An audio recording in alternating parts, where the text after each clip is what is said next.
Here's the logic they use to justify abortion. They're going to say, well, it's not a human. I'm sorry, that's not true. That's what your book's going to tell you, that it's not a human, it's just a fish. It has gill slits, it's a fish.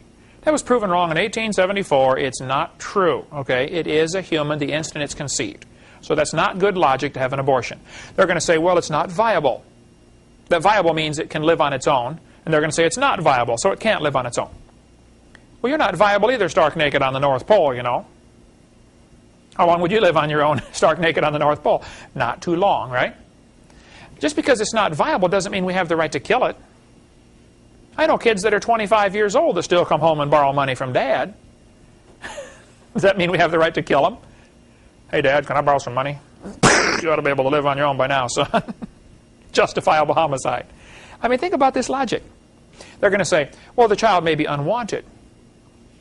Well, there's already kids that are born that are unwanted. Should we kill all of them? My parents moved 4 times when I was growing up, but I found them every time. Just because it's unwanted. I mean, come on. Think about it. They're going to say, well, the child may be a financial burden. Every kid's a financial burden. Show me one that's not. I forget what the numbers are now, but to raise a kid from birth up until about 18 is like $50,000 or something. It's unbelievable what it costs. They're going to say the child may be from rape or incest. Okay, well, that's horrible. But why kill the child? Why not kill the rapist? Why do we always have to kill the child? Why don't we abort the mother once in a while? Why do we not even think of these things? A woman's raped, she's pregnant, okay, kill the baby. Well, no, kill the rapist. See, if you kill the rapist and then adopt out the baby, everybody's happy. That's the best possible situation.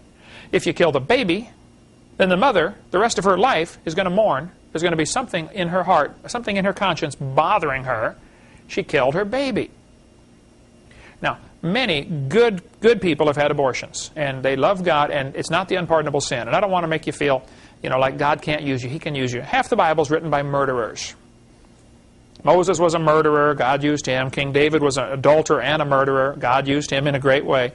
But you don't want to justify this. Abortion is murder, plain and simple.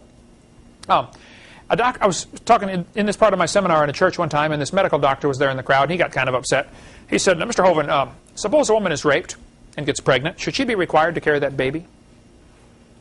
I said, well, sir, that's a horrible scenario, but that's a good question. Let me ask you a question. You know, Jesus often answered a question with a question. I said, sir, if a woman is raped and gets pregnant and has the baby, 5 years later, she's holding her 5-year-old, trying to cook supper. The kid's been bad all day. Her mind flashes back to this horrible experience. How did I get this kid anyway? And she loses control for a few minutes, pulls out the steak knife, and kills her 5-year-old. Is it murder?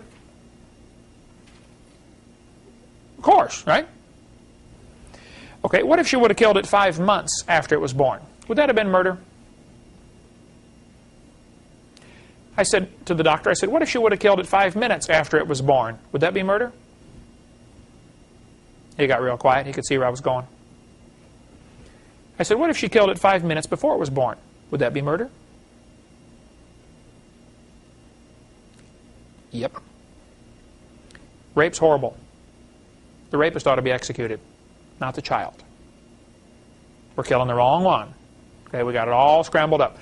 If they say we want free, pro-choice, pro-choice. Okay, let's really choose. Let's pass a law in Florida. You can do this in every state.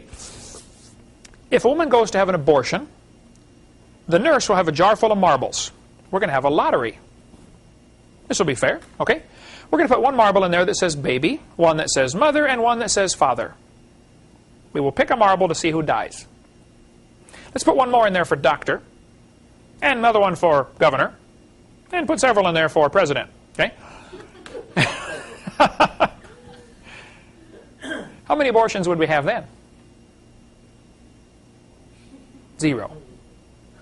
Did you know every politician, without exception, every politician that voted for abortion has already been born?